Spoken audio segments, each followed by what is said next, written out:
Living on the 𝘼𝘠𝘓 fringes became my people's place when a colonial township emerged. Like a pimple in the wildflowers, foreign church structures rose, dominating the landscape. Family showed me the quarry from which the rocks were taken, building the white man's worship place. 𝘼𝘠𝘓 Reserve nearby, along the 𝘼𝘠𝘓-Morawar Road. Aboriginal hands helped build that temple. Their energy and sweat is in them rocks. Their heart is in them rocks. Oz didn't do it on his own. Wonder if that is written anywhere. As a child I peered into that, curious why gargoyles watched the entry, frightened to look at the statues inside.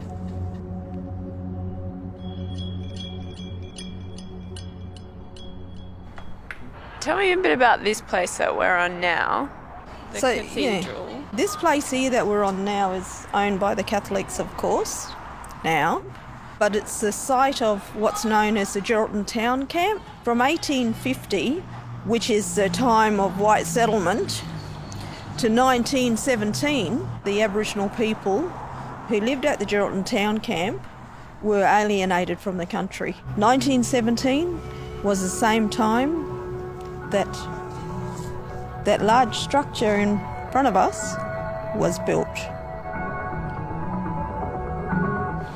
I want this visibility to rise up out of the ground and break through this concrete and say, here I am, this is the story, don't forget me.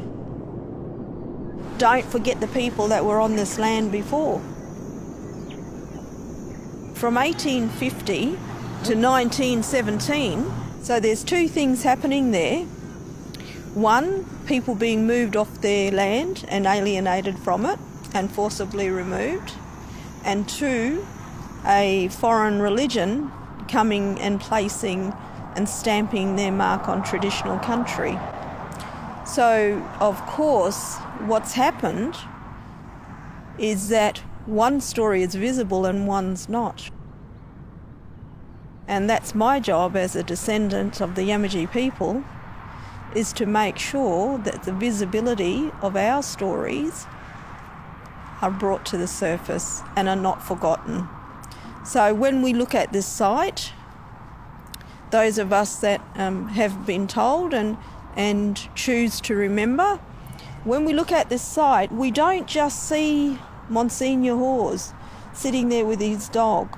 We don't just see the cathedral. We don't see all this concrete and built up land.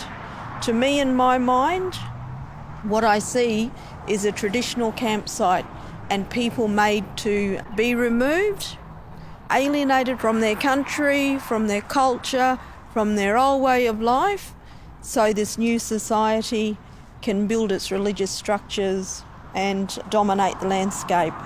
That's what I see. Yeah. Tell me about the Hawes myth.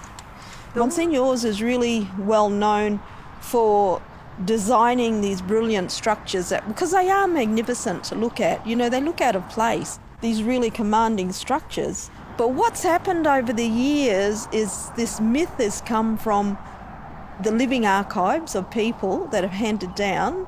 I'm not talking about Aboriginal people, I'm talking about 𝘠𝘓𝑗𝑚𝑎𝑙𝑎 people. And what people say is, Hawes built this church. Actually, no, he designed the church, but in 𝘼𝘠𝑗𝑚𝑎𝑙𝑎, for instance, 𝘼𝙩𝑗𝑚𝑎𝑙𝑎 people helped quarry the rock. Local farmers, local people helped build the church. And so their blood, sweat and tears are in these structures just as much as Hawes. I don't think Hawes made that myth. I think it was the public. And it's kind of like, well, hang on a minute.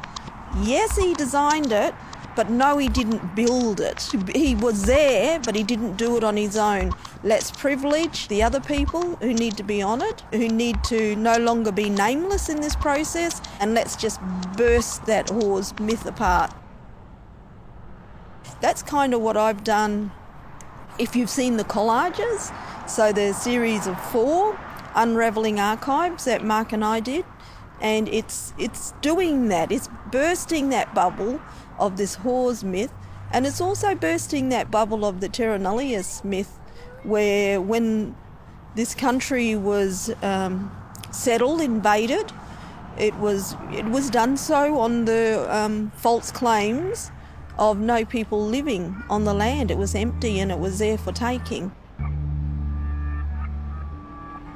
And that's the story. We're pushing back against this exclusion. Been working for a little while over the last 3 years with my son, doing some cultural knowledge transfer with him and teaching him stories about the different traditional Aboriginal sites in Geraldton, and that's what's come out over a couple of the art projects. Alternative Archives in particular provided a really good opportunity to revisit those stories and do that again. So I took Mark out onto country and went to 4 significant sites within the city of Greater Geraldton and just talked more about massacre. So we went to a massacre site, about 10 k's, 15 k's out of Geraldton. We went to the Bluff Point shell middens, which of course, is evidence of our occupation on these lands prior to settlers arriving here.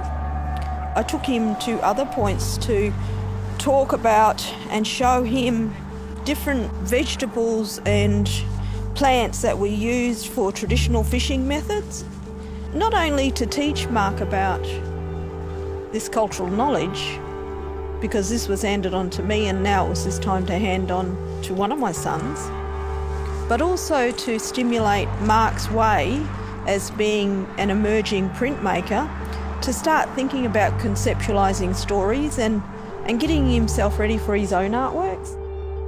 The most important thing for me is I don't own anyone's response.